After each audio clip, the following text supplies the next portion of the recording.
Today is going to be probably a short video, we'll see, but it'll be the determining factor of whether we have everything up to where it needs to be in order for this to work. So we're going to take the input shaft, put it in the case. This won't be the bearing, or I got a couple seals I still got to do, but this will at least give us a fitment. I got to take off the clutch pack, the clutch and the pressure plate to see if this will spin correctly once we bolt everything up inside the bearing that's in the crank. So this is just going to tell us that everything's lined up, everything's true, and everything's spaced out right. So let's do it.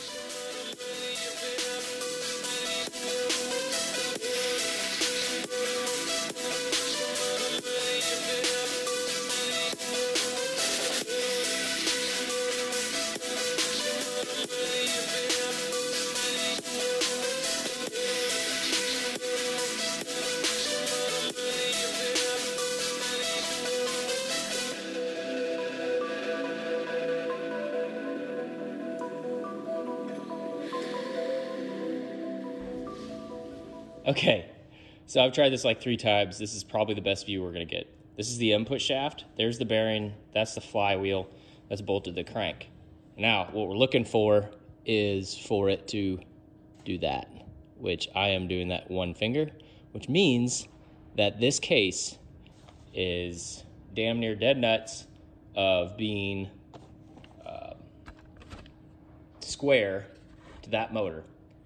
This is huge. And the reason being is because that basically dictates what our next move is, all right? And what I mean by that is if this didn't work,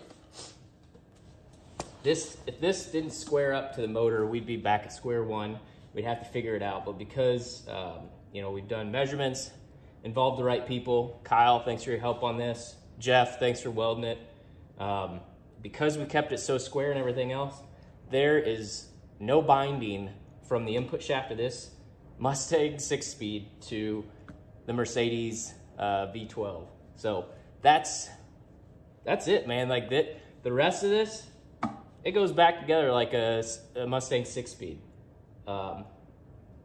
So no doubt in my mind that this is all gonna work, which is just awesome. So big steps today. I'm gonna go ahead. I haven't bolted this up. I'm not gonna bolt it up because it's square. It's on the pins. It's good. I'm gonna pull the input shaft. I'm gonna replace the bearing. I have some new seals coming, and yeah, man, we're gonna go from there. But I think this is one of the biggest steps in this whole process was the mating of this 6-speed to the V12, and it's done. So yeah, it's awesome. Sweet. We're gonna do it today. Use our 4-inch cutter, or Makita 4-inch grinder with a cutting wheel, and we're gonna cut the plate off because we're good to go on the welds. So that's what I'm gonna be doing. And then we gotta cut the inside out too. I got a burr bit that we'll use with the compressor, the air tools, and hopefully get this down to where it looks like a transmission again. And after that, we clean it up and start our installation. So only thing to do now is get started. Don't forget your PPE.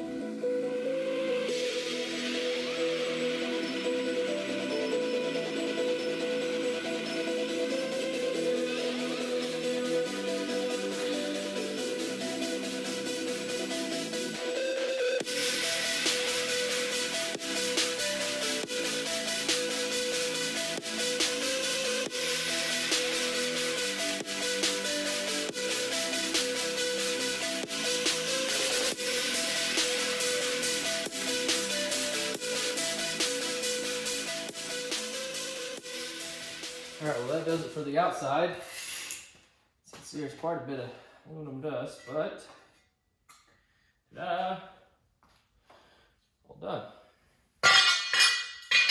So next, actually looks like a transmission, huh? Awesome. So next will be the inside. If you remember or saw from my other videos, I cut this out with the mill, and that worked really well, but it needs to be clearance just a little bit more. This does miss the pressure plate, but I need to get it just a little bit more.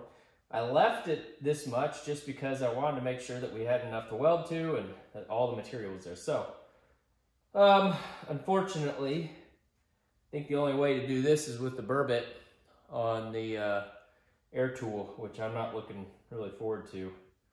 I don't think there's going to be any other way that I can get in there. I might try it with the angle grinder like I did the outside back here.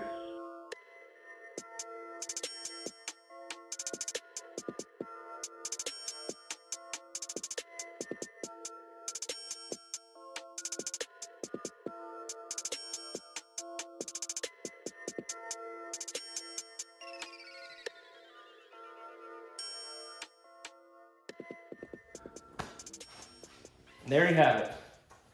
Cleaned up, ready for the dance. Seems like every time we sit here, more good news, right? So we clearance the inside and then also cut away all the outside. It was the rest of that plate. So smoothed it down, got rid of the got rid of the sharp edges. So now we got plenty of room for our pressure plate. No worries there. Next, we'll start assembling it. I gotta wash it out and we'll go from there. But again, another big step in clearancing, getting everything ready. The assembly is obviously next, and then we'll be able to mount this sucker, be done with this section of the build, and start looking at putting this motor, this transmission, this Mustang 6-speed M120 V12 transmission, putting all this into the 68 and starting the mounting process, which, you know, it's going to be a little tedious, but we can do it. That shouldn't be an issue. I'm excited. Kyle and I started on the intakes. As far as the runners with the individual throttle bodies, like I've talked about earlier, we're starting to do the plates for that. We have a company spotted for helping us with the exhaust flanges and starting to build out the equal length headers. I've seen some of the comments, super excited about that. I know some other people are ready to as well. It's just gonna freaking scream. So the build's starting to pull and starting to do what it's supposed to do, which is build momentum. We're doing the brakes. We're about to finish those up. There's a lot of irons in the fire here. We're just keeping firing on all 12 cylinders. So, and again, you guys, thanks. We're up to 200 subscribers, which is awesome. I just enjoy this, so I'm glad you guys are coming along for the ride. I hope you enjoy it too. If there's any questions you have, by all means, ask me in the comments. I usually respond pretty quick and happy to, because, you know, I'm just doing this for something different, right? I've done the LS swap in Guernsey. I've done other engine swaps, that 68 Camaro that we did a 468 big block, and my dad's. So, you know, it's just something new, something different, and something that's just going to rip on the streets. So this one's going to be fun, and I can't wait to keep going. So again, thank you. Thanks for being a part of this. And if you're new to the channel, like, subscribe, because we're going to keep going. It's going to be badass. We're fully capable of doing this and excited to see what the end result will be. So, all right, until next time, see ya.